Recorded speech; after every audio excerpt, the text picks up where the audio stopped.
हरे कृष्णा। आज हम सभी श्रवण करेंगे श्रीमद् भागवतम के अंतर्गत स्कंद 6 अध्याय 8 और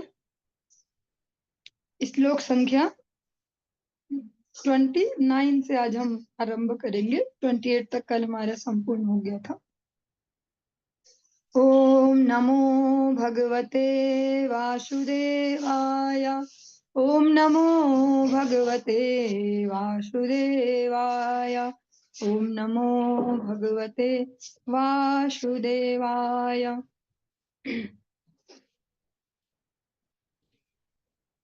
गरुडो भगवान स्तोत्रस्तो भश्छन्द छन्दो मया प्रभुः रक्षत्वशेष कृच्छेभ्यो विश्वक्सेनः स्वनामभिः। जो हम प्रसंग श्रवण कर रहे हैं एक बार रिमाइंड करते चलें। जो विश्व रूप है त्वष्टा ऋषि के पुत्र जिनको इंद्र ने अभी गुरु रूप में ब्रह्मा जी के कहने पे स्वीकार किया है शॉर्टकट के लिए, और ऐसे जो विश्व रूप है उन्होंने नारायण कवच इंद्र को जो प्रदान किया उसको हम श्रवण कर रहे हैं। भगवान श्री विष्णु के वाहन श्री गरुड़ श्री भगवान के समान शक्तिशाली होने के कारण सर्व पूज्य हैं। वे साक्षात वेद हैं और चुने हुए श्लोकों से उनकी पूजा की जाती है। वे सभी भयानक स्थितियों में हमारी रक्षा करें। भगवान विश्वक्सेन अपने पवित्र नामों के द्वारा हमें सभी संकटों से बचाएं। सर्वापदभ्यो हरेर्नाम रूप यानायुधानि नः बुद्धिन्द्रिय मनः प्राणान पान्तु पार्षद भूषणाः। श्री भगवान के पवित्र नाम दिव्य रूप वाहन तथा आयुध जो उनके पार्षदों के समान उनकी शोभा बढ़ाने वाले हैं हमारी बुद्धि इंद्रियों मन तथा प्राण की सभी प्रकार के संकटों से रक्षा करें। भगवान के जो आयुध हैं, जो दिव्य नाम है, जो रूप है, जो वाहन है, वे कैसे हैं? उनके पार्षदों के समान उनकी शोभा बढ़ाने वाले। वो केवल ऐसे अलौकिक हथियारों जैसे नहीं है। यथा हि भगवानेव वस्तुतः सदसच्च सत्येनानेन नः सर्वे यान्तु नाशमुपद्रवाः। यह सूक्ष्म तथा स्थूल दृश्य जगत भौतिक है तो भी यह पूर्ण पुरुषोत्तम भगवान से अभिन्न है, क्योंकि वस्तुतः वे ही समस्त कारणों के कारण है। कारण तथा कार्य वास्तव में एक ही है, क्योंकि कार्य में कारण विद्यमान रहता है। अतः परम सत्य पूर्ण पुरुषोत्तम भगवान हमारे समस्त संकटों को अपने किसी भी शक्तिशाली अंग से नष्ट कर सकते हैं। जो भगवान है और उनकी जो भी क्रियाएं हैं या उनके जो चिन्मय देह है उसके जो भी अलग अलग अंग हैं वे प्रत्येक अंग का कार्य कर सकते हैं। भगवान के लिए कुछ भी असंभव नहीं है।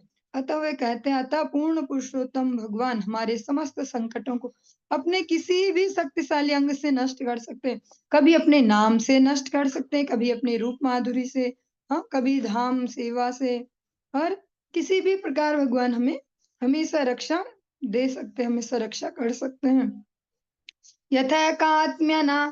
यथैकात्म्यानुभावानां विकल्परहिता स्वयं भूषणायुधलिङ्गाख्या धत्ते शक्तिः स्वमायया तेनैव सत्यमानेन सर्वज्ञो भगवान् हरि पातु सर्वैः स्वरूपेण सदा सर्वत्र सर्वगः।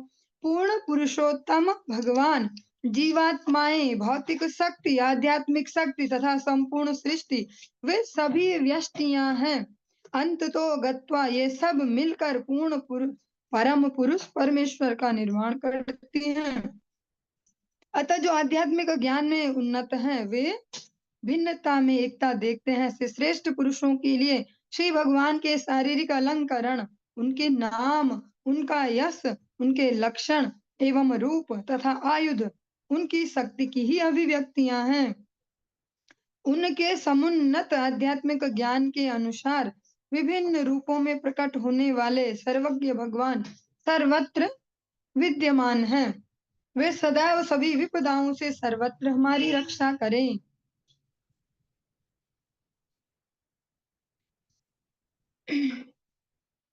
जो भगवान का नाम रूप गुण लीला धाम है वो भगवान से अभिन्न है। वो स्वयं भगवान ही है। भगवान और उनका नाम हमारे जैसा भिन्न भिन्न नहीं है। हम अलग है, हमारा नाम अलग है। भगवान और भगवान का नाम एक ही है। श्री पद्म पुराण से एक सुंदर सा श्लोक यहाँ पर उद्धृत है। व्याख्या में हम श्रवण करते चलते हैं।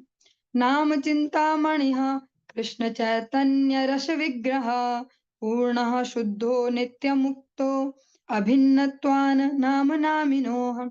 श्री भगवान का पवित्र नाम पूर्णतया श्री भगवान के समरूप है।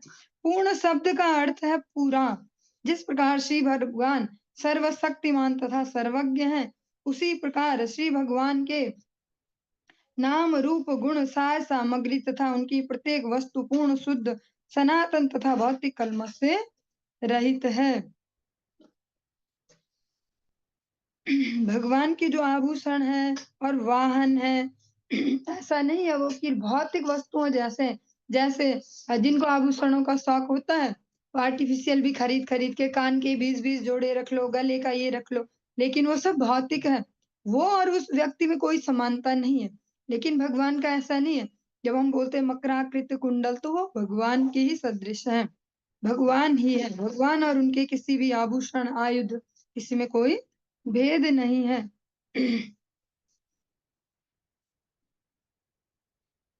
विदिक्षुदिक्षुर्ध्वा मदा समन्ता दंतर समन समन्ताद अंतर बहिर् भगवान नारसिंह प्रहापयं लोक भयं स्वनेन स्वतेजसा ग्रस्त समस्त तेजाः।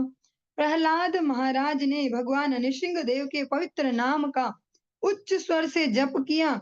अपने भक्त प्रहलाद महाराज के लिए गर्जना करने वाले श्री नृसिंह देव, आप उन संकटों के भय से हमारी रक्षा करें जो विष, आयुध, जल, अग्नि, वायु इत्यादि के द्वारा समस्त दिशाओं में महाभटों के द्वारा फैलाया जा चुका है। हे भगवान, आप अपने दिव्य प्रभाव से इनके प्रभाव को आच्छादित कर लें। भगवान नृसिंह देव समस्त दिशाओं में ऊपर नीचे बाहर भीतर हमारी रक्षा करें। मघवन्निदमाख्यातम वर्म नारायणात्मकम विजेष्य से अजसा येन दंशितो असुरयूथ पान। विश्वरूप ने आगे कहा, हे इंद्र, यहाँ पर मघवन नाम से इंद्र को उच्चारण किया गया। हे इंद्र, मैंने तुमसे श्री नारायण कवच के इस गुप्त कवच को श्री नारायण के इस गुप्त कवच को कह सुनाया। तुम इस सुरक्षात्मक कवच को धारण करके असुरों के नायकों को जीतने में निश्चय ही समर्थ हो गए। एतद्धारयमाणस्तु यम यम पश्यति चक्षुषा पदावा संस्पृशेत सद्यः साध्वसात् स विमुच्यते। यदि कोई इस कवच को धारण करता है, तो वह जिस किसी को भी अपने नेत्रों से देखता है अथवा पैरों से छू देता है, वह तत्क्षण ही उपयुक्त समस्त जो अभी तक हमने सुने संकट, समस्त संकटों से मुक्त हो जाता है। जिसने इस कवच को धारण किया हो, अगर वो किसी को टच कर ले या देख ले, दर्शन भी कर ले, तो वो व्यक्ति भी सारे संकटों से मुक्त हो जाता। न कुतश्चिद भयं तस्य विद्यां धारयतो भवेत् राजदस्युग्रहादिभ्यो व्याध्या व्याध्यादिभ्यश्च कर्हिचित्। नारायण कवच नामक यह स्तोत्र श्री नारायण के दिव्य रूप से संबंधित सूक्ष्म ज्ञान से युक्त है। जो इस स्तोत्र का प्रयोग करता है, वह जो भी हमारा शासन है, लुटेरे, दुष्ट असुरों तथा किसी भी प्रकार के रोगों द्वारा न तो विचलित किया जाता है, नहीं सताया जाता है। इमाम विद्याम पुरा कश्चित कौशिको धारयन् द्विजः योग धारणया स्वांगम जहसा मरुध्वन मरुधन्वनि। हे देवेंद्र, प्राचीन काल में कौशिक नाम के एक ब्राह्मण ने इस कवच का प्रयोग किया और उसने अपने योग बल से मरुभूमि में जानबूझकर अपना शरीर त्याग दिया, मरुस्थल में। तस्योपरि विमानेन गन्धर्वपतिरेकदा ययो चित्ररथस्त्रीभिर्वृत्तो यत्र द्विजक्षयः।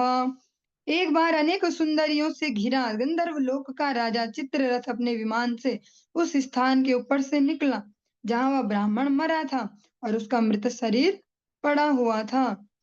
गगनान्यपतत् सद्यः स विमानो य वाक्षिराः सवालिखिल्य वचना दस्थिन्यादाय विस्मितः प्राच्य प्राची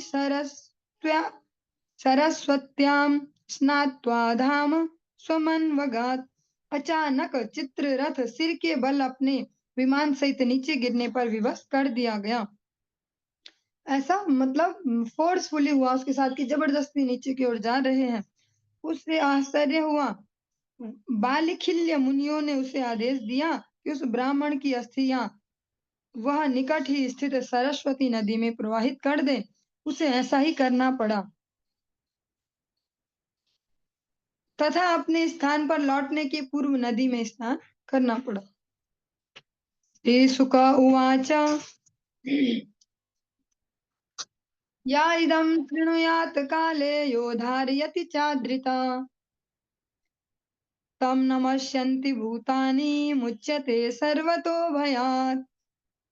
श्री सुखदेव गोस्वामी ने कहा, हे महाराज परीक्षित, जो कोई इस कवच का उपयोग करता है अथवा इसके विषय में श्रद्धा तथा सम्मान पूर्वक श्रवण करता है वह भौतिक संसार की स्थितियों से उत्पन्न समस्त प्रकार के भयों से तुरंत मुक्त हो जाता है और सभी जीवों द्वारा पूजा जाता है। एतां विद्यामधिगतो विश्वरूपाच्छक्रतुः त्रैलोक्यलक्ष्मीं बुभुजे विनिर्जित्य मृधे असुरान। 100 यज्ञों को करने वाले राजा इंद्र ने इस रक्षा स्तोत्र को विश्व रूप से प्राप्त किया। असुरों को जीत लेने के बाद उसने तीनों लोकों के सभी ऐश्वर्य का भोग किया। इंद्र ने इस प्रकार से जो किया उसे सारा ऐश्वर्य प्राप्त किया। इसमें हम एक ये भी शिक्षा लेते हैं कि जब प्रामाणिक रूप से गुरु को शरणागत होते हैं और उनसे शिक्षा प्राप्त करके उसे अप्लाई करते हैं तो जो सही रिजल्ट है वो भी हमें प्राप्त हो जाता है। ये अलग बात है कि किसके लिए क्या रिजल्ट है, वो सबके अपने अपने दिमाग पे अपने अपने माइंडसेट पे निर्भर करता है। इस प्रकार से जो हमारा अध्याय 8 है वो जो 6वें स्कंद का 8वां अध्याय ये संपूर्ण हुआ। हम 9वें अध्याय में प्रवेश कर रहे हैं और ये बहुत सुंदर अब अध्याय प्रारंभ होने जा रहे हैं। ये 9वां भी और इसके आगे 10वां भी बहुत सुंदर से इनमें हम श्रवण करेंगे। सबसे सूक्ष्म जो विषय है उनको आप सबने अनेक बार श्रीमद् भागवत की कथाओं में विशेषतया जब वैष्णवों के मुख से गुरुवर के मुख से श्रवण करते हैं तो जो वृत्तासुर जिनको नाम दिया जाता है, वैष्णव जन उनको ऐसे हीन भावना से राक्षस बुद्धि से वृत्तासुर नहीं कहते, श्री वृत्त इस प्रकार से उच्चारण करते हैं उनको सम्मान से, क्योंकि वो भगवान के भक्त थे। अब हम इन दोनों अध्याय में बहुत सुंदर प्रसंग श्रवण करेंगे तो सभी विशेषतः थोड़ी देर के लिए अपने जो भी आवश्यक कार्य हाथों से कर रहे हैं उनको रोक कर सुन भी सकते हैं। श्री सुक उवाच तस्यासन् विश्वरूपस्य शिरांसि त्रीणि भारत सोमपीठं सुरापीठं अन्नादमिति शुश्रुम। श्री सुखदेव गोस्वामी ने आगे कहा, देवताओं के पुरोहित विश्वरूप के 3 सिर थे। हमने अभी तक सुना है ब्रह्मा जी जो चतुर्मुख, ब्रह्मा के 4 मुख उनके होते हैं।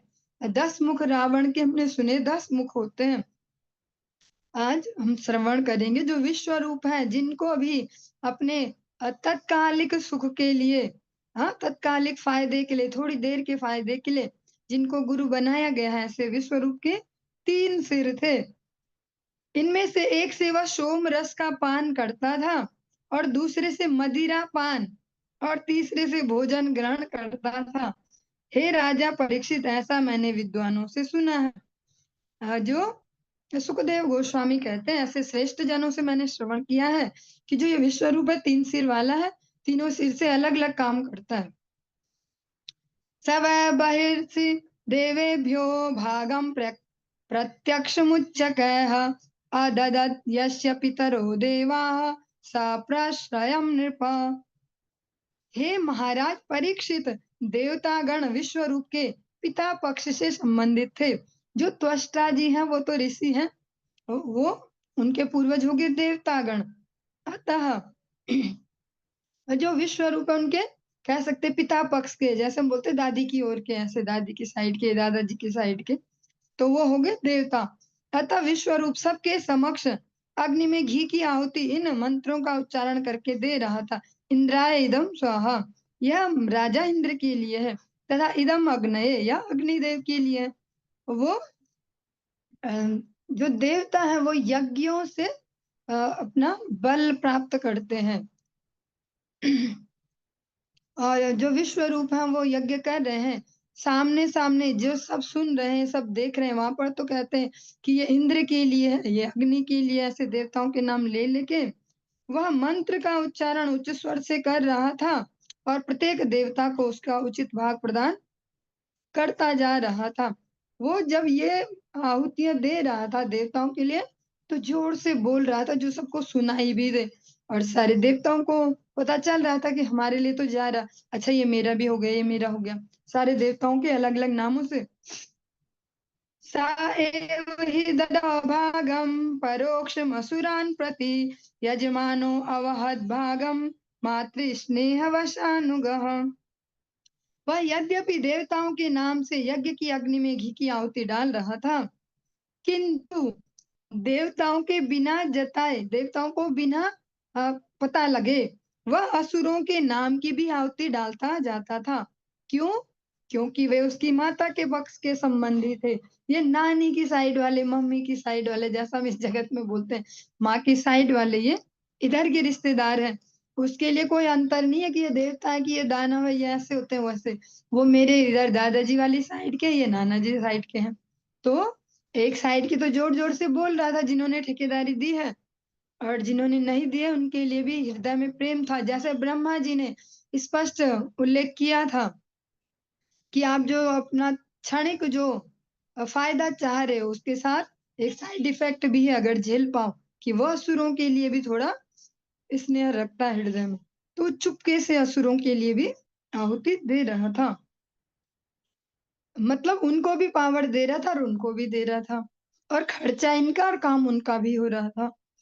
तदेव हेलनं तस्या धर्मालीकं सुरेश्वरः आलक्ष्य तरसाभितस्तच्छीर्षाण्य छिन्नदृशा।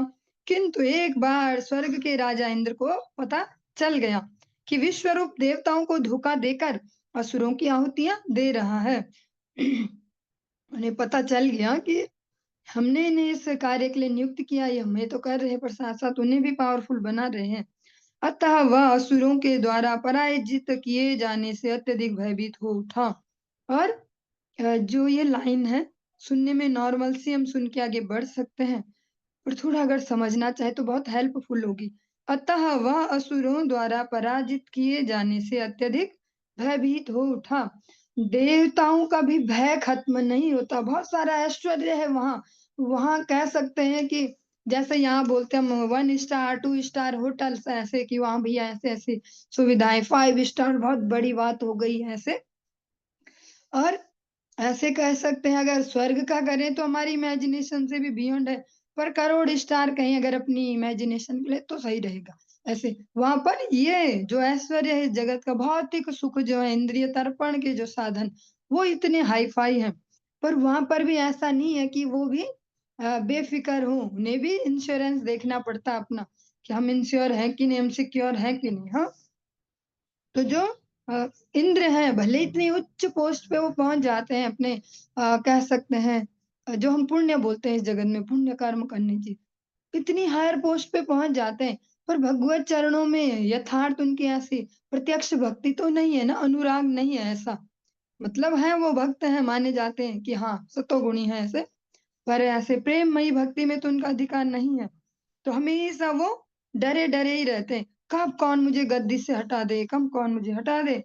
तो इस प्रकार से जब देखा कि असुरों को भी ये बल दे रहा, मतलब फिर जैसे हमारे माइंड चलते ना कभी कभी वैसे, या किसी जगत जीव को देखेंगे, मनुष्य को जैसे रिएक्ट करता है कोई समस्या आने पे, कि बड़ तो बड़ा और ऐसे सबको परेशान कर दो, ये हो गया हो गया। तो इंद्र भी ऐसे पचा नहीं पा रहे, उनको आहुति दे रहा, तो तुरंत निगेटिव डायरेक्शन में दिमाग आती दौड़ेगा, वो भी पावरफुल हो जाएंगे, फिर हमला करेंगे, फिर मुझे भगा देंगे, मेरा राज्य छीन लेंगे, ऐसे ऐसे अचानक से सारी बुद्धि गायब हो गई, बुद्धि योग। और बहुत ज्यादा गुस्सा आ गया कि इसकी वजह से, हाँ, भगवत गीता में भगवान बहुत स्पष्टता कहते हैं इस प्रक्रिया को पूरी। आज के समय में इसको समझना बहुत आवश्यक है। जब समझेंगे, अपने जीवन में अप्लाई करेंगे, रिजल्ट देखेंगे, तब आगे किसी और को गाइड कर पाएंगे, और इसी की इस जगत में बहुत आवश्यकता है इस समय। भगवान कहते हैं, संगात संजायते कामा कामम क्रोधो भी जायते क्रोधात भवति बुद्धि नाशो बुद्धि नाशात प्रणश्यति। इस प्रकार से भगवान आगे क्रम देते हैं, स्मृति विभ्रमा और फिर स्मृति भ्रंशात प्रणश्यति। पहले हम संग करते हैं किसी का, उससे कामनाएं उत्पन्न होती हैं, और कामनाएं अगर पूरी नहीं होती तब गुस्सा आ जाता है। गुस्सा आ जाता है तो दिमाग गायब हो जाता है, बुद्धि गायब, बुद्धि गायब हुई तो याददाश्त चली जाती है और सब नाश हो जाता है, अंततो गत्वा सब नष्ट। ये इस लाइन को समझना इसलिए भी आवश्यक है कि हम एक कक्षा के अंतर्गत इसको श्रवण करें, श्रीमद् भागवतम। तो हमें इनके जो सार है उनको लेकर चलना होगा। अभी विद इन 1 वीक, इस एक हफ्ते के अंदर अंदर 3-4 ऐसे जो हाईलाइटेड न्यूज, हर दिन कुछ ना कुछ होता है पर कुछ चीजें हाईलाइट हो जाती तो पता चलता है। हाईलाइटेड न्यूज जो सोशल मीडिया पे न्यूज चैनल ऐसे चल रही थी, एक जगह एक लड़के ने, 20 साल के लड़के ने अपने माता पिता और बहन तीनों का मर्डर कर दिया, सोच समझ के प्लानिंग करी, केवल इसलिए कि उसकी बेइज्जती कर देते थे वो, और बेइज्जती करते थे कि टोकते थे कि ऐसा कर ले, पढ़ ले, कुछ बनेगा, तेरा ही फायदा, ऐसा वैसा, और कुछ लोगों के सामने बेइज्जती कर दी थी। तो उसने सोच समझ के ठंडे दिमाग से, जिसको ऐसा बोलेंगे प्लानिंग करके, सुबह सुबह तीनों को अच्छे से गला काटा, दिमाग चलाया, कपड़ा भी रख दो, खून न बहे, ऐसे ऐसे सारी प्लानिंग सब की। एक ऐसा केस आया हाईलाइटेड, एक अभी अभी 2 दिन पहले लगभग, एक 11वीं क्लास में पढ़ने वाले बच्चे ने, अकेला वो और उसकी माँ रह रहे थे, पिताजी साइंटिस्ट है। आप सभी ने भी शायद न्यूज देखी हो, ना भी देखी हो, मैं दूसरे एंगल से उसको देखती हूँ। और उसने भी, क्यों उसकी बेइज्जती करते थे, उसको टोकते रहती थी माँ की, चल पढ़ ले, स्कूल वालों से शिकायत कर दी, स्कूल ने बेइज्जती हो गई, स्कूल में सब बच्चों के सामने। केवल माँ ने बोला कि उठ जा भाई, देर हो गई, 8:30 हो गए सुबह के, उठ जा उठ जा। इतने में इतना गुस्सा आया कि उसने अपनी माँ को इतना जोरदार धक्का दिया, दीवार पे सर फट के माँ गिर के बेहोश हो गई। पलट के नहीं देखा कि जिंदा है कि मरा। नाश्ता किया, ड्रेस पहनी, स्कूल गई। 6 दिन तक वो ऐसे ही रहा। 6 दिन तक न देखा न किसी को पता लगने दिया। ऐसे ऐसे अलग अलग प्रकार के ऐसे एग्जाम्पल्स आ रहे हैं समाज में, जिस समाज में हम रह रहे हैं प्रैक्टिकली, जिसमें हमारी भी मानसिक स्थिति जो उससे ही रिलेट करती है, जो हमारे आसपास हो रहा है, हमारे घर में हो रहा है, घर के आसपास, समाज में, उससे ही हमारी मानसिक स्थिति भी होती है। और भगवत भक्ति भी हमें माइंडसेट से ही तो करनी है। तो हमें प्रैक्टिकली समझना होगा इनके कारणों को और समाधानों को।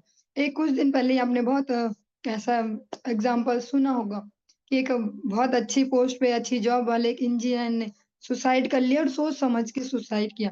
इतना अच्छे से वीडियो भी बना के गया, ये वजह ऐसे ऐसे, पति पत्नी का क्लेश ये वो। और इसमें जो हम इस लाइन में समझना चाह रहे कि देवराज इंद्र को इतना भय उत्पन्न हुआ पहले कि मेरा क्या होगा, और फिर इतना ज्यादा गुस्सा आ गया, अतीव तीव्र क्रोध से उसने विश्वरूप के तीनों सिरों को कंधों से अलग कर दिया। उसने, देवराज इंद्र की हम बात कर रहे हैं और यहाँ एग्जाम्पल मनुष्यों का भी समझ रहे हैं। समस्या एक ही है दोनों जगह, हाँ, अपने लिए सिक्योरिटी और गलत संगति, और ये सब कुछ ही इसके रीजन है। उन्होंने जिनको पहले जाके चापलूसी करी कि आप हमारे गुरु बनो, आप तो हमारे पुत्र समान हो, हम पिता जैसे, हमारी हेल्प करो, हमारा ये, अभी उनके 3-3 सिर काटने में थोड़ा सा सेकंड भी नहीं लगाया। ऐसे इस जगत में, भारत देश में स्पेशली बहुत ज्यादा ये सब बढ़ने लगा है। भारत अब, जैसा कभी कहते थे अमेरिका, ऐसे अलग अलग देशों में सब चलता है, अब भारत देश में हो रहा है, और हम सभी यही जन्म लिए हुए हैं, यहीं रह भी रहे, तो हमें इसका कारण भी समझना होगा। जितना आध्यात्मिक शिक्षा का ह्रास होते जाएगा, जिस भी संस्कृति में, उसका पतन होते जाएगा। हमें जो हम जिसको कहते हैं हरिनाम, इसको सो कॉल्ड सत्संग, सो कॉल्ड कोई फैशन, गुरु बनाना, इसको न समझते हुए इन शिक्षाओं को अगर जीवन में उतार पाएंगे, अपने माइंडसेट में, अपने बिहेवियर में चेंज ला पाएंगे, और प्रैक्टिकली कर पाएंगे तभी हम दूसरों को भी गाइड कर पाएंगे। और अभी इसकी ही जरूरत है। भगवान ने इस कलयुग के लिए केवल यही युग धर्म बनाया तो कुछ सोच समझ के ही बनाया है, क्योंकि इस कलयुग में मंद भाग्य वाले प्राणी ही जन्म लेंगे। भगवत जनों की अलग बात है जिनको भगवान भेजते हैं जगत जीवों के उद्धार के लिए। बाकी सब मंद भाग्य वाले ही जीव लेंगे, जिनमें सहन शक्ति भी कम होगी, बल भी कम होगा, सब कुछ कम ही होने वाला, बुद्धि भी कम होगी। तो यहाँ पर जो आध्यात्मिक शिक्षा है, विशेषतया जो ये भगवत भक्ति जिसका प्रचार स्वयं भगवान ने भी आके किया, राधा कृष्ण मिलित तनु, ऐसी जो भगवत भक्ति इसको अपने आचरण में लाना, डेली लाइफ में प्रैक्टिस करना। और जब खुद उसका स्वाद चख पाएंगे तभी दूसरे को चखा पाएंगे। आपन आचार्य जीवे रसिका, ये परम आवश्यक है।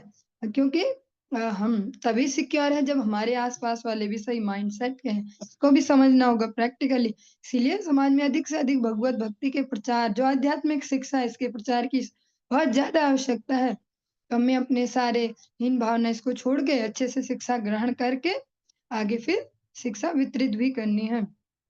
भारत भूमि में जिनको जन्म मिलता है उनके लिए स्पेशली यह कर्तव्य है कि वे अन्यों का मंगल करें और अपने जीवन का उद्धार करें। तो जिनको भी भगवान ने भारत भूमि में जन्म दे दिया, हम सभी उसी कैटेगरी में हैं अभी। हमारे लिए ये विशेष कर्तव्य है कि हम केवल यही ना समझे कि मनुष्य जन्म इसलिए मिला, खाए पिए थोड़ा पैसे जमा करे ताकि बुढ़ापे में काम आएंगे, बच्चे ना भी देखे तो पैसा तो देख लेगा, चलो अभी ये हम ये समझे कि जीवन का लक्ष्य, इस जीवन का जो चरम लक्ष्य, भगवत भक्ति, भगवत सेवा, भगवत जनों की सेवा में रुचि, उसको प्राप्त करें और उसको बांट भी पाए। जब हमारे पास होगा तो हम बांट पाएंगे। इस प्रकार से जो देवताओं के भी राजा इंद्र है, जब से सबसे हायर पोस्ट पे जो बैठे हैं, वे भी अपने भय के कारण मेरी गद्दी हिल जाएगी, उनका भी बुद्धि नष्ट हो गई, विवेक नष्ट हो गया। और जिन विश्वरूप को पहले इतना आदर देके गुरु बनाया कि आप हमारे गुरु जी बनो, अब तो आप ही तारनहार हो, आप ही पालनहार, उनका वध करने में भी उन्होंने थोड़ी देर भी नहीं सोचा। वहीं दूसरी ओर हम अर्जुन का अगर एग्जाम्पल लें कंपैरिजन में, अर्जुन में सारी योग्यताएं हैं, सारे कारण भी उपस्थित है वध करने के सामने वालों के, फिर भी बोलते कि नहीं नहीं मेरे बस का नहीं है, मैं जाता हूँ भीख मांग के खा लूंगा, क्योंकि वो भक्त है इसलिए इतना कोमल उनका हृदय है। और भगवान हमेशा फिर भक्त का सहयोग करते हैं जहाँ पे जो उसके लिए जरूरी है। सभी नहीं कहेंगे भक्तों को सब मूर्ख बना देते हैं ऐसा ऐसा, क्योंकि सबसे ऊपर तो भगवान है, सुप्रीम कंट्रोलर, जो सर्व नियंता है। सबसे ऊपर जो नियंता है, नियंत्रक है, कंट्रोलर, वो स्वयं भगवान है। तो भक्त इसीलिए भगवान को सरेंडर करके सद्गुण फिर उनके हृदय में स्वयं से ही आते हैं। आर्टिफिशियली सद्गुण नहीं आ सकते किसी के जीवन में। सोमपीठम तु यत्तस्यासिर आसीत् कपिज्जलः कलविकः कलविकः सुरापीठमन्नादं यत्स तित्तिरिह। तत्पश्चात जो सोमरस पीने वाला सिर था वो पपीहे में परिवर्तित हुआ, सुरापान करने वाला सिर गौरैया में परिवर्तित हुआ और भोजन करने वाला सिर तीतर में बदल गया। ब्रह्म हत्याम अंजलिना जग्राह यदपीश्वरः संवत्सरान्ते तदघं भूतानां सविधु विशुद्धये भूम्यं द्रुमयोषिदभ्य चतुर्धा व्यभजद्धरि। इंद्र इतना शक्तिशाली था कि यदि चाहता तो ब्रह्म हत्या के पाप फल को निरस्त कर सकता था, किंतु उसने हाथ जोड़कर पश्चाताप करते हुए पाप भार को स्वीकार कर लिया। उसने 1 वर्ष तक यातना भोगी, तब अपनी शुद्धि के लिए हत्या के पाप को जल, पृथ्वी, वृक्ष तथा स्त्रियों में बांट दिया। जो देवराज इंद्र हैं वो इतने पावरफुल हैं कि जो ब्रह्म हत्या का जो पाप चढ़ा, क्योंकि हम चाहे वो अश्वत्थामा के केस में अलग अलग प्रसंगों में श्रवण करते हैं कि जो ब्राह्मण है, चाहे शरीर से भी है चाहे आचरण से, उसका शरीर हत्या नहीं की जा सकती। कैसा भी दंड दे दिया जाए पर उसका शरीर हत्या उसके लिए दंड नहीं है, चाहे कितना ही अपराध उसने किया हो। लेकिन इंद्र ने यहाँ पर एक नहीं 3-3 सिर उनके काट डाले और उनको ब्रह्म हत्या लगनी ही थी। लेकिन इंद्र ने उसको निरस्त नहीं किया, जो उस पाप का फल है वो हाथ जोड़कर स्वीकार किया। 1 वर्ष तक उसके जो रिजल्ट स्वरूप, फल स्वरूप जो उनको यातना मिली वो भोगे, और 1 वर्ष बाद उसको 4 स्थानों पर इस ब्रह्म हत्या के फल को विभाजित किया। भूमिस्तुरीयं जग्राह खातपूरवरेण वय ईरिणं ब्रह्म हत्याया रूपम भूमो प्रदृश्यते। पृथ्वी पर जहाँ कहीं भी गड्ढे होंगे वे अपने आप भर जाएंगे। ऐसे राजा इंद्र के दिए हुए वरदान के बदले में पृथ्वी ने ब्रह्म हत्या के पापों का चतुर्थांश स्वीकार कर लिया। उन पापों के कारण ही हमें पृथ्वी पर अनेक मरुस्थल दिखाई पड़ते हैं। पृथ्वी में जहाँ कहीं भी गड्ढे होते हैं धीरे धीरे वो यथा समय स्वयं से भर जाएंगे। इस जो इंद्रदेव ने जो ये आश्वासन दिया, इसके बदले जो पृथ्वी है उन्होंने उस ब्रह्म हत्या का चौथाई हिस्सा, 4 हिस्सों में उस पाप को बांटा गया, 1 हिस्सा पृथ्वी ने ले लिया, और जो वो पाप लिया उसके रिजल्ट स्वरूप पृथ्वी पर मरुस्थल उत्पन्न हुए। जहां जहां भी हम मरुस्थल देखते हैं ये उस पाप स्वरूप है। और तात्पर्य में थोड़ा सा एक सेंसिटिव शब्द भी है, सेंसिटिव सा वाक्य है कि जिनके भाग्य में रेगिस्तान में लिखना रहना लिखा हुआ है उनके बारे में यह समझना चाहिए कि वे ब्रह्म हत्या के पाप फल के कारण वहां रह रहे हैं। जैसा कहते हैं ना, जहाँ जन्म मिलता है, चाहे वो स्थान है, वो परिवार है, वो लोग हैं जिनके बीच जन्म मिल रहा है, हमारे पूर्व कर्मों के हिसाब से प्राप्त होता है। तुर्यं छेद विरोहेण वरेण जगृहुर्द्रुमाः तेषां निर्यास रूपेण ब्रह्म हत्या प्रदृश्यते। वृक्ष की डालियां टहनियां काट देने पर भी फिर से उगाएंगी। ऐसे इंद्र के दिए हुए वरदान के बदले में वृक्षों ने ब्रह्म हत्या के पाप फल का चतुर्थांश ले लिया। ये पाप फल वृक्षों से निकलने वाले रस के रूप में दिखाई पड़ते हैं। जब किसी भी वृक्ष की कोई टहनियां काट दी जाती है तो खुद से ही फिर से उगाती हैं। ये जो सुविधा दी गई है वृक्षों को, इसके बदले वृक्षों ने उस जो ब्रह्म हत्या का चतुर्थांश लिया, 1/4 उन्होंने भी लिया। और ये जो पाप फल जिसको कह रहे हैं, ये जिन पेड़ों में जो गोंद टाइप निकलता है ना, ऐसे किसी किसी पेड़ों में जो ऐसे, वो इसको उस रूप में माना जाता है, इसलिए उसको अशुद्ध माना जाता है। इसीलिए देखेंगे तो जो भगवान का भोग लगना है उसमें, जैसे अभी सर्दियां हैं, प्रैक्टिकली समझ पाएंगे, अभी बहुत हाईलाइटेड रहेंगे गोंद के लड्डू, गोंद के लड्डू, लड्डू बनाओ उनमें गोंद भी, तो भगवान को अर्पण नहीं किए जाते, ये अशुद्धि के रूप में माना जाता है। शाश्वत शाश्वत कामवरेणान् हस्तुरीयं जगृहुः स्त्रियः रजोरूपेण तास्वन्हो मासी मासी प्रदृश्यते। स्त्रियों ने इंद्र से वरदान प्राप्त किया था कि वे निरंतर, यहाँ तक कि सगर्भावस्था में भी भ्रूण को हानि न हो तब तक अपनी कामेच्छा को पूरी कर सकेंगी। इस वरदान के बदले में स्त्रियों ने पाप फलों का चतुर्थांश स्वीकार कर लिया। इसके फलस्वरूप स्त्रियों में प्रत्येक मास रजो दर्शन होता है। जो रजो दर्शन है वो इस पाप के फल स्वरूप होता है। द्रव्य भूयो वरेण वस्तुरीयं जगृहुर्मलम् तासु बुद्बुद फेनाभ्याम दृष्टम तद्धरति क्षिपन्। जिस पदार्थ के साथ जल मिश्रित किया जाए उसके आयतन की जल वृद्धि करेगा। ऐसा राजा इंद्र के दिए हुए वरदान के बदले में जल ने पाप फलों का चतुर्थांश स्वीकार कर लिया। इसलिए जल में बुलबुले तथा फेन उठते हैं। मनुष्य को चाहिए इन्हें हटाकर ही जल भरे। पानी को किसी में भी मिलाते हैं, जैसे सबसे अच्छा एग्जाम्पल है, दूध में पानी मिलाकर बेचा जाता है तो वो दूध को बढ़ा देता है, तो ज्यादा बिक रहा है भाई, 1 किलो जल्दी हो गया, जबकि दूध तो कम ही था। तो जल की जो ये क्वालिटी है, जिसमें मिल जाए उसको बढ़ा दे, ये देवराज इंद्र ने उसको दिया हुआ है ये वरदान। इसके बदले जो पाप का एक हिस्सा है, चौथा हिस्सा, वो मिला उसको झाग और बुलबुलों के रूप में। तो जो पीने का जल है तो उसको ये बुलबुले हटा के या फेन रहित जल को यूज किया जाता है। हतपुत्रस्ततः त्वष्टा जुहावेन्द्राय शत्रवे इंद्र शत्रो विवर्धस्व माचिरम जहि विद्विषम। विश्वरूप के वध के पश्चात उसके पिता त्वष्टा ने इंद्र को मार डालने के लिए अनुष्ठान किए। उसने अग्नि में यह उच्चारण करके आहुति डाली, हे इंद्र के शत्रु, तुम्हारी अभिवृद्धि हो, तुम अविलंब अपने शत्रु का वध करो।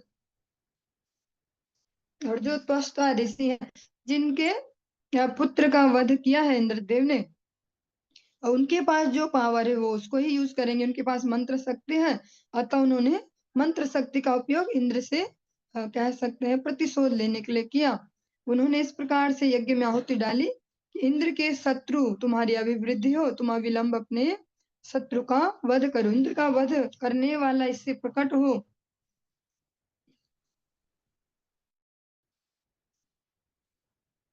लेकिन इसमें थोड़ा सा उच्चारण में मिस्टेक हो गई, जिससे जो ये होना था कि इंद्र को जो मार सके, जो उच्चारण की मिस्टेक हुई उससे हो गया जो इंद्र के द्वारा मारा जा सके, ऐसा उसका अर्थ निकल गया। अथान्वाहार्यप चान चनादुत्थितो घोरदर्शनः कृतान्तेव लोकानां युगान्त समये यथा। तत्पश्चात अनवाहार्य नामक यज्ञाग्नि के दक्षिणी कोने से एक भयावना व्यक्ति प्रकट हुआ, जो युगांत में समग्र ब्रह्मांड का विनाश करने वाले के समान प्रतीत हो रहा था। ऐसे में जो यज्ञ की अग्नि, उसके दक्षिण हिस्से से, दक्षिण कोने से एक बहुत ही भयावह एक व्यक्ति प्रकट हुआ। ऐसा लग रहा था जैसे ये अभी सृष्टि का जो प्रलय है उसको करने आया हो। विश्व वर्धमानं तमिषु मात्रं दिने दिने दग्ध शैल प्रतीकाशम संध्या भ्रानीक वर्चसम तप्त ताम्र शिखाश्मश्रुम मध्याहनार कोग्रलोचनम दैदीप्यमाने त्रिशिखे शूल आरोप्य रोदसी नृत्यन्तमुन्न दन्तं चचालयन्तं पदामहीं दरीगम्भीरवक्त्रेण पिबता च नभस्थलं लिहता जिवयर्क्षाणि घर्षता भुवनत्रयं महता रौद्रदंष्ट्रेण जिम्भ्रमाणं मुहुर्मुहुः वित्रस्ता दुदुर्वुर्लोका वीक्ष्य सर्वे दिशो दश। उस असुर का शरीर चारों दिशाओं में छोड़े हुए बाण के समान प्रतिदिन बढ़ने लगा। वह लंबा और काला था, मानो कोई जला हुआ पर्वत हो। वह संध्याकालीन बादलों के समूह की भांति दीप्ति से युक्त था। उसके शरीर की जो आभा है, जो बोल सकते हैं उससे जो जैसा बोलते हैं ग्लो या ऐसा कुछ इंग्लिश में, जो शरीर से आभा है, जो उसका आवरण जो निकल रहा रोशनी, वो कैसी है? संध्याकालीन बादलों के समूह के समान। असुर के शरीर के बाल और उसकी दाढ़ी मूछें पिघले तांबे के रंग की थी। उसके नेत्र मध्याह्नकालीन सूर्य की भांति भेदने वाले थे। वह दुर्जेय लग रहा था और ऐसा प्रतीत हो रहा था मानो अपने प्रज्वलित त्रिशूल पर तीनों लोकों को धारण किए हो। उच्च स्वर करके उसके नाचने और गाने से समस्त पृथ्वी हिल उठी, मानो भूकंप आया हो। वह बारंबार जम्हाई ले रहा था, मानो कंदरा के समान अपने विशाल मुख में वह सारे आकाश को निगल जाना चाहता हो। ऐसा प्रतीत हो रहा था मानो वह आकाश के सभी तारों को अपनी जीभ से चाट रहा हो और अपने लंबे पैने दांतों से संपूर्ण ब्रह्मांड को खाने जा रहा हो। उस विराट असुर को देखकर सभी व्यक्ति डर के मारे इधर उधर चारों दिशाओं में भागने लगे। ये नावृता इमे लोकास्तपसा त्वाष्ट्रमूर्तिना स वै वृत्र इति प्रोक्तः पापः परम दारुणः। उस अत्यंत भयानक असुर ने जो वास्तव में त्वष्टा का ही पुत्र था, उन्होंने इनको जन्म दिया है, प्रकट करवाया है, अपने तप बल से सभी लोगों को आच्छादित कर लिया था, इसलिए वह वृत्र अर्थात प्रत्येक वस्तु को आच्छादित करने वाला कहलाया।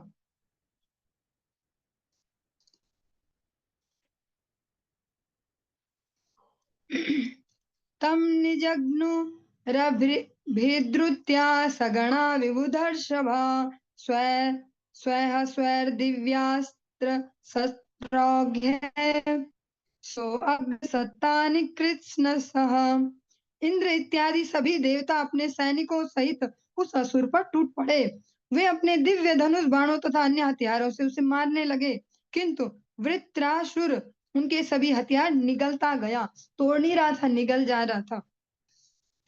ततस्ते विस्मिता सर्वे विष्णा ग्रस्त तेजसः प्रत्यक्षमादि पुरुष मुपतस्थो समाहिता। उस असुर की शक्ति को देखकर सभी देवता अत्यंत आश्चर्यचकित तथा निराश हो गए और उनकी सारी शक्ति जाती रही। और फाइनली उन्होंने क्या किया होगा? अतः वे सभी परमात्मा अर्थात पूर्ण पुरुषोत्तम भगवान नारायण की पूजा करके उन्हें प्रसन्न करने के निमित्त एकत्र हुए। फाइनली सबको भगवान नारायण के पास जाना होता है। ये बहुत इजीली हम यहाँ पे हर प्रसंग में श्रवण कर रहे हैं, लेकिन जो हमारा अभी वास्तविक जो जीवन चल रहा है, जीवन शैली चल रही है, जो माइंड सेट है, जो कंडीशनिंग है बचपन से जैसा हमने समझा, उसमें तो यही पता है सब बराबर, सब बराबर, सब भगवान जी ही होते हैं, सब देवता ही होते हैं। हाँ, लेकिन इसीलिए इन शास्त्रों के अध्ययन की इतनी महत्ता है। ठीक से तभी समझ पाएंगे। आध्यात्मिक जब तक शिक्षा जिसकी कंप्लीट नहीं होगी, वो भौतिक जीवन भी अच्छे से जी नहीं पाएगा। भौतिक जीवन भी ठीक से जिसको जीना, आध्यात्मिक शिक्षा अत्यंत महत्वपूर्ण है। क्योंकि भौतिक जीवन में भी सब ऐसा थोड़ी ना कि हम प्लान करते तो वैसा ही होता है। हमने बहुत मेहनत की है इस जॉब के लिए या इस कार्य के लिए और ये ऐसा ही रिजल्ट देगा। वो तो अचानक बदल जाता है और हमें लगता है अरे झक मारी इतना, ये कैसे हो गया, हाँ कैसे पॉसिबल हुआ। तो बहुत कुछ ऐसा भी है कि जो हमें दृष्टिगोचर नहीं हो रहा। ये जो भौतिक जगत है ये एक हिस्सा है और तीन हिस्सा जो है वो आध्यात्मिक जगत है। तो आध्यात्मिक शिक्षा के बगैर भौतिक जीवन को भी शांति पूर्वक जीना बहुत मुश्किल है, असंभव ही है। तो सभी जो देवतागण है इन पे भी जब कोई भी प्रॉब्लम आ जाती है, बड़ी से बड़ी समस्या, तो तब दौड़ के, जब पता है कि अब कोई समाधान नहीं, तब जाते भगवान नारायण के पास। जब तक है कि कुछ हो जाएगा तो ब्रह्मा जी के पास थोड़ा इधर उधर ऐसे कर लेते हैं, पर जब पता कोई सॉल्यूशन ही नहीं है इसका, सीधे भगवान के पास। श्री देवा उचुहु वायं वंबराज्ञा क्षिप्त यस्त्रिलोका ब्रह्मादयो ये वयमुद्विजन्तः हराम यस्मै बलिमन्तकाश बिभेति यस्मादरणं ततो नः। देवताओं ने कहा, तीनों लोकों की सृष्टि पांच तत्वों पृथ्वी, जल, अग्नि, वायु तथा आकाश से हुई है, जिनको ब्रह्मा आदि विभिन्न देवता अपने वश में रखते हैं। हम काल से अत्यंत भयभीत हैं कि वह हमारे अस्तित्व का अंत कर देगा, इसलिए वह जैसा चाहता है वैसा कार्य करके उसको अपनी भेंट चढ़ाते हैं। किंतु काल पूर्ण पुरुषोत्तम भगवान से स्वयं डरता है, अतः हम उन्हीं एकमात्र परमेश्वर की आराधना करें जो हमारी पूर्ण रूप से रक्षा कर सकते हैं। जो जो प्रोसेस अनेक वैष्णव जन गुरु वर्ग हमें बताते भी हैं कि घूसखोरी नहीं करनी चाहिए। हाँ, बीच में घूसखोरी नहीं करनी, इस भौतिक जगत में भी और अध्यात्म में भी। जो हम अलग अलग जो शॉर्टकट्स अपनाते हैं, अच्छा ये चाहिए, अच्छा शादी का झमेला है, अच्छा पति पत्नी, मंडे को ये वाला व्रत ले लो, अच्छा ये झंझट है तो मंगलवार को, फिर बुध, ऐसा ऐसा। ये घूसखोरी जैसा ही हुआ, थोड़ा थोड़ा नहीं पूरा ही हुआ घूसखोरी जैसा। क्योंकि यहाँ पर स्वयं देवता भी कह रहे हैं कि जिस काल से हम भयभीत है तो उसके लिए हम कुछ ना कुछ भेंट चढ़ाते रहते हैं, घूस देते रहते हैं कि काम चलता रहे, हमारा हमारी सुरक्षा रहे। लेकिन फाइनल जो सुरक्षा है वो काल भी भगवान से भयभीत है, तो फाइनली हम उन भगवान की शरण ले लेते हैं जिनके अंडर में वो अधिकारी हैं। हम अधिकारियों को ही घूस ना खिलाते रह जाएं जीवन भर, हम उनके भी जो नियंता है, उनके भी जो कंट्रोलर है, उनकी आराधना करें। अविस्मितं तं परिपूर्णकामं स्वेनैव लाभेन समं प्रशान्तं विनोपसर्पत्यपरं हि बालिशः स्वाल् स्वलाङ्गुलेनाति तितर्ति सिन्धुम्। श्री भगवान समस्त सांसारिक कल्पना से रहित और सदैव विस्मय विहीन है। वे सदैव प्रसन्न चित्त एवं अपनी स्वरूप सिद्धि से परम संतुष्ट रहने वाले हैं। उनकी कोई भौतिक उपाधि नहीं होती, अतः वे स्थिर एवं विरक्त रहते हैं। वही पूर्ण पुरुषोत्तम भगवान सबके एकमात्र आश्रय हैं। अतः जो मनुष्य केवल किसी अन्य से अपनी रक्षा की कामना करता है, वह अवश्य ही बड़ा मूर्ख है। कैसा मूर्ख है? जो कुत्ते की पूंछ पकड़कर समुद्र को पार करना चाहता है। जैसा हम सभी को ही पता है कि कोई कुत्ता तैर रहा हो समुद्र में जाने की सोचे और हमें भी पार करना है तो उसकी पूंछ पकड़ ले तो पार कर ही लेंगे ना। ऐसा अगर जो विचार कर रहे हैं तो कहते हैं वो एक अल्प बुद्धि वाले व्यक्ति हैं। यहाँ पर समस्त देवगण जो इंद्र सहित अग्नि वरुण जो भी देवता है सारे इस प्रकार से भगवान की स्तुति करते हैं कि भगवान समस्त सांसारिक कल्पना से रहित है। भगवान हमारे बियॉन्ड आवर इमेजिनेशन है, हम इमेजिन नहीं कर सकते ऐसे हैं भगवान, ऐसे हैं। इसका बहुत सुंदर सा एक प्रैक्टिकल एग्जाम्पल भी लेते हैं। तो भगवान ने इस जगत में अपने श्री विग्रह के रूप में भी हमारे लिए व्यवस्था की है। स्वयं भगवान ही अपने श्री विग्रह के रूप में वर्तमान है आज भी। जिन विग्रहों के लिए हम कथाएं सुनते हैं ना कि गोपाल भट्ट गोस्वामी इतने आतुर हो गए, उनके लिए राधा रमन ठाकुर जी आ गए, स्वयं से आ गए ऐसे। हाँ, और जैसे अलग अलग जो हम प्रसंग श्रवण करते हैं, जब ऐसे हम ठाकुर जी का भी दर्शन करके आते हैं जो अभी यही विराजित हमारे लिए स्थूल रूप से भी विग्रह के रूप में ऐसे हैं, ऐसे ही हैं और रोज ऐसे ही है। वो ठाकुर जी को भी जब हम दर्शन करके आते हैं, जाते हैं जब खूब मन बना के और समय अनुकूलता देख के वृंदावन और हम ठाकुर जी दर्शन करेंगे, गोविंद जी, राधा रमन, दामोदर भगवान, ऐसे ऐसे श्याम सुंदर। पर क्या घर आते आते तक किसी को अभी सभी सुन रहे हैं, सभी थोड़ा सा याद करो तो कैसे हैं वो ठाकुर जी, क्या याद आ पाएंगे? से थोड़ा थोड़ा तो ऐसा लगेगा, मोटा मोटी ऐसे उनके सुंदर हाथ पैर है, बांसुरी पकड़ी है, ऐसे हाथ है। पर जो उनकी रूप माधुरी है उसको कोई कैच नहीं कर सकता यहाँ पे, उसको यहाँ अपने यहाँ बंदी नहीं बना सकता उनकी रूप माधुरी को। तो भगवान जो है वो सांसारिक कल्पना से रहित है, जबकि ये विग्रह यहाँ है ही। सब फोटोज भी इतनी चल रही है सोशल मीडिया पे रात दिन ये वो, फिर भी हम यहाँ पे उन्हें कैच नहीं कर पाएंगे ऐसे कि ऐसे ही है ठाकुर जी का, ऐसा है यहाँ पे, ऐसे नहीं पकड़ पाएंगे। मोटा मोटा पता है हाँ, राधा रमन ठाकुर जी ऐसे जिनकी थोड़े दांत भी दिखते हैं, हाँ वो ऐसे हैं वैसे, पर उनको यहाँ कैच नहीं कर सकते, बांध के नहीं रख सकते। तो इंद्र आदि देवता कहे इसी बात को कहते हैं। श्री भगवान समस्त सांसारिक कल्पना से रहित हैं, सदा विस्मय विहीन है, हमेशा प्रसन्न चित्त हैं। भगवान कभी ऐसे दुखी क्रोधित कभी ऐसा नहीं होते और अपनी स्वरूप सिद्धि में परम संतुष्ट रहने वाले आत्मा राम है। भगवान को प्रसन्नता के लिए किसी चीज पे डिपेंड नहीं होना पड़ता, किसी व्यक्ति वस्तु परिस्थिति पे भगवान अपनी प्रसन्नता के लिए डिपेंड नहीं है। वे स्थिर और विरक्त रहते हैं, हमेशा स्थिर है, उनको कोई हिला नहीं सकता उनके माइंड सेट को, मन को इधर उधर कि किसी ने ऐसे किया तो ऐसे विचलित कर दे, ऐसे कर दे। और सदा विरक्त हैं, किसी चीज में भी अनुरक्त आ सकते नहीं है।